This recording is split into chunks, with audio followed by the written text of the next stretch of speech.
by that party. I call Dr. Duncan Webb. Thank you, Madam Speaker. What a pleasure it is to rise to speak to this excellent piece of legislation.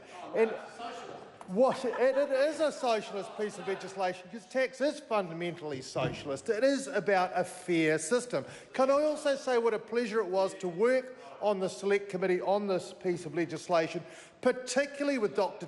Deborah Russell, who is an expert in tax, much unlike the former Speaker, who of course had to try and clean up Member Collins' mess when she suggested that there was a relationship property issue here. And what's worse is when he tried to clean up that mess by referring to the investment property in the beach house, he just made a dog's breakfast of it. If people are going to have investment properties, then of course they should be caught by the Bright Line rule. And what's more is the very rule he's complaining about is a rule put in place by the National Party to address this. So it's his own carve-out. How ridiculous. Oh, look, it's astounding as it may seem, it's no surprise they're on that side of the House. Look, but tax law is difficult, it's onerous, and we do need to strike a balance. And as we all know, tax law is complicated, and the balance between fairness, clarity, simplicity and brevity is hard to strike, but I think we're working hard on it here, because good tax includes not just, Madam Speaker, good tax policy and good tax settings, but good tax administration. And while we've been talking about the Bright Line Wall, I actually want to talk about some of the other things that are going on here, because the Inland Revenue is working on its transformation, its business transformation, and this is part of that transformation. This legislation, largely instituted by the former government, is about progressing that business transformation. I do want to say, however, that there will be some pain in that transformation. Some of the amendments made in Select Committee are about evening that pain out. I also want to identify that the change within IRD will be hard on its people. And indeed, in its annual review, this was made clear. And I would implore the Revenue to be very careful as it transforms its business to look after those hard workers within IRD who do such valuable work. But really, what this is about reforming the administration of the tax system to make it much, much more workable. So if we look, for example, even at some things which might appear technical, like the payroll subsidy, a subsidy which is paid to tax intermediaries to assist smaller businesses. Now, the original bill had this being abolished in one fell swoop.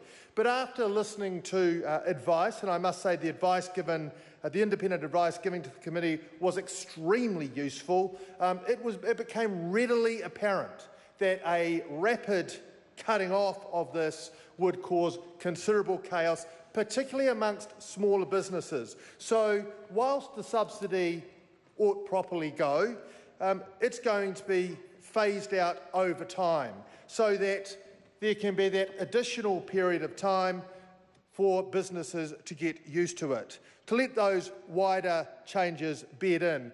And it really is those smaller employers in particular that we need to look out for. Payday reporting was the other thing that really cropped up. This is the idea that employers need to report in as timely manner as possible their PAYE obligations.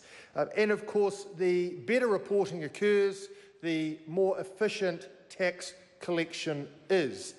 So what we're really aiming towards is getting the most timely and accurate reporting we can so that the tax paid most accurately reflects the employee's actual obligations. And that's got to be a good thing as we move hopefully towards a system where there's a little adjustment as possible in those end-of-year tax returns. However, we again have to remember that there are businesses, very small businesses, and in fact on the other side of the House they did a good job in pointing out that many rural businesses actually have considerable difficulty in using, for example, online returns simply because of the lack of internet access. And the committee listened carefully to submitters and took that on board. So when we come to payday reporting, there were substantial changes made that will affect small businesses so that they don't have to report quite as frequently, and in fact twice a month is satisfactory on a routine payment, not necessarily in perfect sync with payroll, but at the 15th of the month and at the end of the month.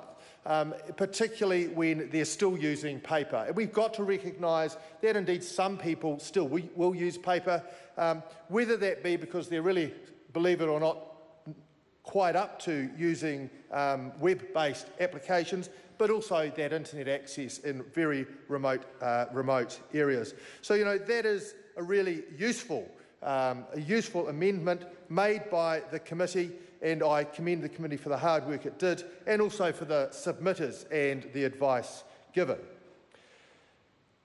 The other important aspect, technical but important, was resident withholding tax. And there was useful discussions around the fact that interest payments are frequently made, sometimes substantially, even between family members. Now, when there's, for example, a family loan, what a lot of people perhaps wouldn't realise is that the person who is being paid that interest needs to report that, as well as the payer of that interest. So this is the resident withholding tax framework. And of course, we know that we have to give our IRD numbers to the bank so that they can report the interest they're paying us. But we don't realise that in many transactions, even amongst family members, small businesses, friends and colleagues, those transactions also ought to be reported, and that interest actually sits in there as income. Obviously, in some of those situations, the compliance of that reporting would be unduly onerous, and so the Select Committee imposed a $5,000 threshold on the interest payments there. So a lot of those smaller family loans and the like now won't be captured. So look, what this really is about getting our tax settings right, getting a system which doesn't catch people by surprise, a system where people's tax obligations are as easy as possible to comply with, but also modernising our tax system so that the tax system can be administered in as real time as possible using the best technology available. We've got to bring a whole lot of people along with us to do that. And I know the IRD itself and the Commissioner is working hard on that. The employees of the IRD are working hard on that. And it is the place for us in this House to really support that through getting these settings as right as we can, to make the transition as easy as possible so that we don't unduly burden small businesses in particular, rural businesses in particular, and those hard-working New Zealanders who really are trying their very hardest to earn a living, so that the administration costs there are reasonable. They're not flying through the paperwork and not doing the jobs that they're actually being paid for. And that's what this bill does, Mr. Speaker. So what we have here is a very thoughtful tweaking. Admittedly an Administration Act, but it is good that we come back to this House regularly to readjust these settings and to think carefully every time about our tax policy and our tax settings and the administration of our Tax Act to say, let's make it as workable as we possibly can. Because when we do that, what we will get is greater compliance, more timely payment of tax, and what we will get indeed is a responsive revenue. So look, what we have here is a vastly improved, and I can't conclude without saying that the Bright Line 5-year test is also a significant improvement, because the National Party recognised that steps were needed here.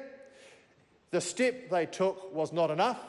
The property market remained rampant, and so we, as we should and must, as every good socialist would, was we changed it so that it worked properly. We extended that period to 5 years because that will make a significant difference, because this government has said time and again, and I'll say it again, is committed to bringing the housing market under control so that ordinary New Zealanders can afford their own home, they can buy their own home, and this is just yet another plank of this government's aim to do exactly that. So not only is this a great improvement to the system of tax administration, it's another step forward of this government to making housing affordable in New Zealand. Thank you, Mr Speaker. The question is that the motion be agreed to. Those of that opinion will say aye. Aye. To the contrary, no. The ayes have it. Taxation annual rates for 2017-18, Employment and Investment Income and Remedial Matters Bill, second reading. This bill is set down for committee stage next sitting day. Call on government orders of the day number 4 and 5. Education, Tertiary Education and Other Matters Amendment Bill.